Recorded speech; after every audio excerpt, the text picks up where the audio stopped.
Karibu katika mwendelezo wa simulizi yetu pendwa ya Mwiba Mdogo sehemu ya 53. Niliendelea kufuatilia kila kilichokuwa kikiendelea pale ofisini na kumwona Queen alionekana amechoka na usingizi juu.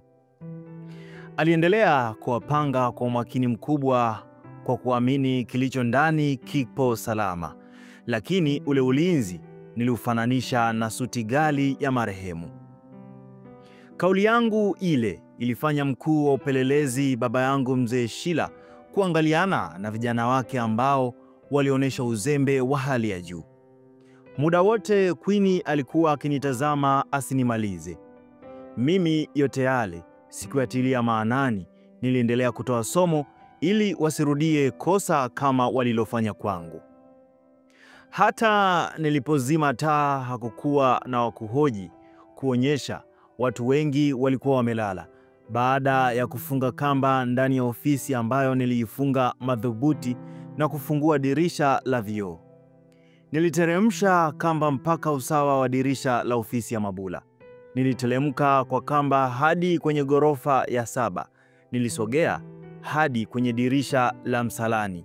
Kwa kutumia pete ya almasi, nilikata kioo kwa umakini mkubwa na kuondoa kipande kidogo. Kisha niliingiza waya ambao ulifungua komeo la dirisha. Baada ya kufungua dirisha, niliingia ndani. Sikuwa na muda wa kupoteza. Baada ya kuingia, nilikwenda moja kwa moja kwenye ofisi ya Mabula. Niliposukuma mlango wa ofisi ulikuwa wazi, haukufungwa na funguo. Nilisogea kwenye kiyoyozi. Nilinyanyua kidogo kwenye mdomo wa kitolea hewa cha baridi na kumimina dawa ambayo niliiweka kwa ustadi mkubwa. Kisha nilitoka kwa njia ile ile hadi ofisini kwangu, kisha nilipanda hadi chumbani kwangu. Niliamini nimepoteza ushahidi wote. Nilijilaza kusubiri majibu ya kazi yangu. Kutega sumu kwenye kiyoyozi ilikuwa ndiyo mara yangu ya kwanza kuifanya. Japokuwa Rozi alinihakikishia ile dawa ni mwanaukome pamoja kuchelewa kulala, lakini niliamka saa 12 alfajiri. Nilikwenda kwenye jengo moja na kuweza kulitazama jengo lile bila mtu kuniona. Saa 2 asubuhi mzee Mabula aliwasili ofisini akiwa ameongozana na jeshi la watu zaidi ya 10. Kila mtu alikuwa na kazi maalum kuhakikisha Mabula anakuwa salama. Moyoni nilijisemea ni kosa kubwa kuishi kimazoea, kumewafanya wafanye makosa mengine makubwa na mengine madogo. Lakini usiku wa siku ile, kosa walilofanya wangejiona hawana maana kutokana na kufanya ulinzi mkubwa, lakini waliomlinda kufa kirahisi. Niliendelea kufuatilia kila kilichokuwa kikiendelea pale ofisini na kumwona Queen alionekana amechoka na usingizi juu. Aliendelea kuwapanga kwa umakini mkubwa kwa kuamini kilicho ndani kipo salama. Lakini ule ulinzi nilifananisha na suti gari ya marehemu ambayo haimsaidii lolote marehemu ambaye muda ule hakuwa na msaada wote wa kurudisha uhai wake. Baada ya nusu saa, Queen alijipumzisha kwenye gari lililokuwa pembeni ya ofisi akiamini ndani kila kitu kipo sawa. Mpango wangu ulikuwa umekamilika, hivyo nilitakiwa kujisalimisha kama nilivyoahidi. Kwa vile nilielezwa ubaya wa sumu ile, kama mtu ataivuta na kukaa nayo kwa saa 2 zaidi, atavimba na kupasuka huku akibanduka ngozi ya mwili hasa usoni. Baada ya zoezi lile, sikutaka kuacha mwili wa Mabula uharibike sana. Ndipo nilipokupigia simu ili uwahi kuondoa ule mwili wa Mabula. Nashukuru mliwahi kufika na kuchukua na kuupeleka hospitali kwenda kuhifadhi. Nilipoona hesabu yangu imeharibika, nikaona nikujulishe kuwa nimemaliza kazi yangu. Hivyo nilikuwa natimiza ahadi yangu kuwa nilichokuahidi nimekitimiza, na sasa nipo mbele yako na nimekueleza kila kitu, sijaficha hata kimoja. Sasa ushahidi wa mauaji niliyofanya umekamilika. Pia nina ushahidi kwenye simu juu ya kukiri kina Balize walivyoshiriki kuwaua wazazi wangu. Nina imani mmenisikiliza vizuri. Sasa kazi kwenu kunifungulia mashtaka. Nipo tayari kwa lolote, kufungwa maisha au kunyongwa, moyo wangu mweupe baada ya kulipa kisasi. Hata mama yangu hana tena kinyongo huko alipolala. Na hapa ndipo mwisho wa mkasa wangu. Mimi mtoto wa marehemu Diana au Zulfa binti Hanzuruni. Baada ya simulizi ile, Zulfa au Diana alichukua chupa ya lita 1 ya maji na kunywa yote kwa mpigo. Hakuteremsha mpaka alipomaliza maji yote. Aliteremsha pumzi ndefu, kisha alinyanyua macho kuwatazama wote waliokuwa chumba cha mahojiano. Kila aliyemwangalia hakummaliza. Alimwona kama kiumbe cha kwenye hadithi chenye uwezo wa kusadikika tu, lakini katika ubinadamu hakiwezekani. Zulfa, mzee Shila alimuita kwa sauti ya chini. Abe baba, pole sana. Kwa sasa naweza kusema nimepoa. Kwa nini useme kwa sasa? Moyo wangu usingekuwa na amani kama wauaji wazazi wangu wangebakia hata mmoja, bado maumivu yangeendelea.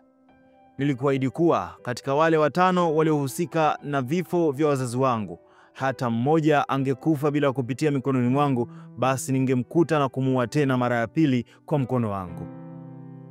Hili nalizungumza kwa vile moyo una furaha, lakini naamini ilikuwa kazi ngumu ya ziada kubeba, lakini maumivu ndani ya moyo wangu ni makubwa sana.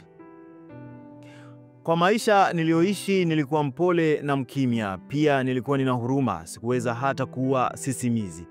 Hii simulizi ya vifo vya wazazi wangu, kama ningehadithiwa, ingeniumiza moyo wangu. Siamini kama ningekuwa tayari kulipa kisasi zaidi ya kumshtakia Mungu. Lakini kwa jinsi nilivyoshuhudia mateso ya mama yangu, nilipata nguvu, ujasiri na roho mbaya na kuwa kama mnyama nisiye na huruma kwa mtu yoyote aliyehusika na vifo vya wazazi wangu. Diana, oh sorry, Zulfa, Queen alimuita. Abe dada Queen. Queen alitanua mikono kuonesha anataka kumkumbatia, naye alifanya vile kwa kusogelea na kukumbatiana. Hongera mdogo wangu, umewatendea haki wazazi wako na wote waliotolewa kafara ya damu. Asante. Malkia aliyekuwa ametulia muda wote, naye alinikumbatia huku akinipa jina jipya. Mdogo wangu, sina ninachokudai wewe, ni mali. Chifu, mali hii tusiache mpaka aridhie mwenyewe. Najua baba, ukisema mwiba mdogo hapingi. Kwa hiyo sasa mwanangu, mnamuita mwiba mdogo? Chifu Shila aliuliza huku akicheka. Kwani mimi au yeye mwiba mdogo uliotoka ulipoingilia? Hili tutaliongelea baada ya mapumziko. Mwanangu, kweli umetisha. Umepambana saa 64 ambazo ilipanga kutumia, ambazo hazikuzidi wala kupungua. Hongera. Mafunzo ya kijeshi na maisha ya porini kwa waasi yamekukomaza. Asante baba. Mwiba mdogo, Queen alimuita tena Zulfa. Abe dada Queen, kiumbe wangu wa mfano, ulinifanya nipambane na kuweza kushinda, japo mwanamke pia manka kwa kiasi kikubwa nilikopi na kopesti.